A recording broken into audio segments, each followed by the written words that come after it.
1975 সালের 15 আগস্ট ভোরে বাংলাদেশ সেনাবাহিনীর একদল সদস্য সামরিক অভ্যুত্থানের মাধ্যমে শেখ মুজিবুর রহমানকে তার ধানমন্ডির 32 নম্বরের বাসভবনে সপরিবারে হত্যা করে।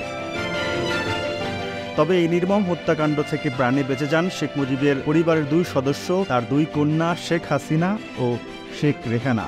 সে সময় শেখ হাসিনা এবং তার ছোট বোন শেখ রেহানা ছিলেন বেলজিয়ামের ব্রাসেলসে রাষ্ট্রদূত সানাউল হকের বাসভবনে। সেখানে শেখ হাসিনার সঙ্গে আরও ছিলেন তার স্বামী ওয়াজেদ মিয়া এবং 2 শিশু সন্তান সজীব ওয়াজেদ জয় এবং সাইমা ওয়াজেদ পুতুল। যে মুহূর্তে সানাউল হক শুনলেন যে সেনা বিদ্রোহে শেখ মুজিবুর রহমান নিহত হয়েছেন, তখনই তার 2 কন্যা এবং জামাতাকে কোনোরকম সাহায্য করতে অস্বীকার করলেন এবং নিজের ঘর থেকেও তাদের চলে যেতে বললেন। সেখান থেকে তারা কোনো মতে জার্মানিতে নিযুক্ত বাংলাদেশের রাষ্ট্রদূত হুমায়ুন কবির চৌধুরীর কাছে পৌঁছালেন। তারা সেখানে যাওয়ার আধা ঘন্টার মধ্যেই যুগোস্লাভিয়া সফরে আসা বাংলাদেশের তৎকালীন পররাষ্ট্রমন্ত্রী ডক্টর কামাল হোসেনও সেখানে পৌঁছান। 1975 সালের 16 আগস্ট থেকে রাষ্ট্রদূত হুমায়ুন কবির চৌধুরী শুরু করেন তৎপরতা। বঙ্গবন্ধুর 2 জীবিত কন্যাকে কোন দেশে রাজনৈতিক আশ্রয়ের ব্যবস্থা করে দেয়া যায় সে বিষয়ে তিনি ভাবতে থাকেন। এই বিষয়টি দিল্লির ঊর্ধ্বতন কর্তৃপক্ষকে জানানো হলে তারা বিষয়টি খুবই গুরুত্বের সঙ্গে গ্রহণ করে এবং 2 দিন পরই তারা বলে শীঘ্রই যেন শেখ হাসিনা এবং শেখ রেহানাকে দিল্লিতে পাঠানোর ব্যবস্থা করা হয়।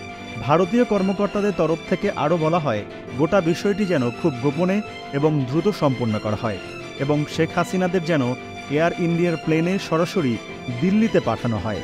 এভাবেই শেখ হাসিনারা 24 আগস্ট বিকেলের দিকে ফ্রাঙ্কফুর্ট থেকে দিল্লির উদ্দেশ্যে রওনা দেন এবং 25 আগস্ট খুব ভোরে তারা দিল্লিতে পৌঁছান। এর মাধ্যমে শুরু হয় শেখ হাসিনার 6.25 বছরের দিল্লি জীবন।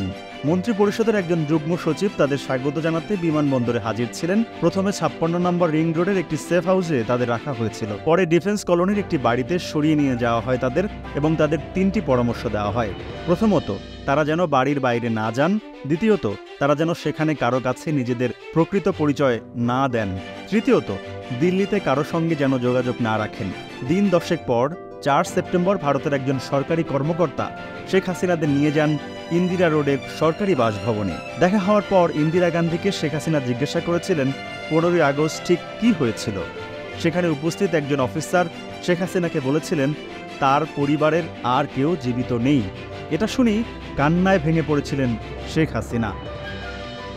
আরও 10 দিন পর তাদেরকে পান্ডারা পার্কের সি ব্লকের একটি ফ্ল্যাটে নেওয়া হয়। ওই ফ্ল্যাটের 3টি শোবার ঘর আর কিছু আসবাবপত্র ছিল। খবর দেখার জন্য একটি সাদা কালো টেলিভিশন সেটও দেওয়া হয়েছিল। তখন ভারতের টেলিভিশনে শুধুমাত্র 2 ঘন্টার জন্য দূরদর্শনের অনুষ্ঠান প্রচারিত হতো। তবে সেই সময় তাদের বাড়িতে কোনো টেলিফোন সংযোগ দেওয়া হয়নি। কড়া নিরাপত্তার বলয়ের মাঝে দিন কাটত তাদের।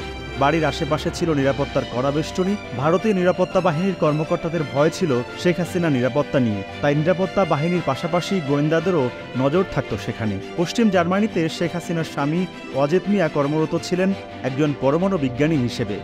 বঙ্গবন্ধু হত্যাকাণ্ডের পর ভারতে নির্বাসনকালে তিনি নয়াদিল্লির অ্যাটমিক এনার্জি কমিশনে চাকরি নেন এবং 1982 সাল অবধি সেখানেই কাজ অব্যাহত রাখেন। শেখ হাসিনার পুত্র সজীব ওয়াজেদ জয় ভারতে কয়েকটি বোর্ডিং স্কুলে যান। শেখ রেহানার সে বছরই দ্বাদশ শ্রেণীর পরীক্ষা দেওয়ার কথা ছিল, কিন্তু বাংলাদেশের ঘটনাবলীর জন্য তার পড়াশোনা বন্ধ হয়ে গিয়েছিল। 1976 সালের জুলাই মাসে শান্তিনিকেতনে তার ভর্তির ব্যবস্থা করা হয়েছিল, তবে নিরাপত্তাজনিত কারণে সেই সিদ্ধান্ত থেকে সরে আসতে হয়েছিল। শেখ হাসিনারা যখন প্রথম দিল্লিতে পৌঁছালেন তখন প্রধানমন্ত্রী ইন্দিরা গান্ধী প্রণব মুখার্জিকে বলেছিলেন আপনি এখন থেকে দিল্লিতে এদের অভিভাবক। প্রণব মুখার্জি শেখ হাসিনাকে তার বড় মেয়ে বলে মনে করতেন। তার ছেলে অভিজিতের সঙ্গে হাসিনার ছেলে জয়ের এবং শেখ রেহানার সঙ্গে প্রণব মুখার্জির মেয়ে শর্মিষ্ঠার ভালো সম্পর্ক ছিল। দিল্লিবাসের 6.25 বছরে খুব সাধারণ মানুষের সান্নিধ্যে আসতে পারেননি শেখ হাসিনা। এর পেছনে প্রধানত কারণ ছিল তার নিরাপত্তা।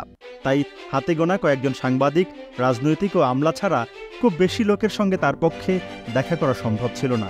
শেখ হাসিনার দিল্লিতে কাটানো 6.25 বছরের ওই সময়টাকে তিনি কাজে লাগিয়েছেন নিজের মন শক্ত করতে এবং দেশে ফিরে আওয়ামী লীগের হাল ধরার প্রস্তুতি পর্ব হিসেবে। 1981 সালের 17 মে তিনি যে মানসিকভাবে শক্তিশালী, দৃঢ়প্রতিজ্ঞ একজন ব্যক্তি হিসেবে বাংলাদেশে প্রত্যাবর্তন করেছিলেন। এরপর তিনি হাল ধরেছিলেন বাংলাদেশের এবং আওয়ামী লীগের।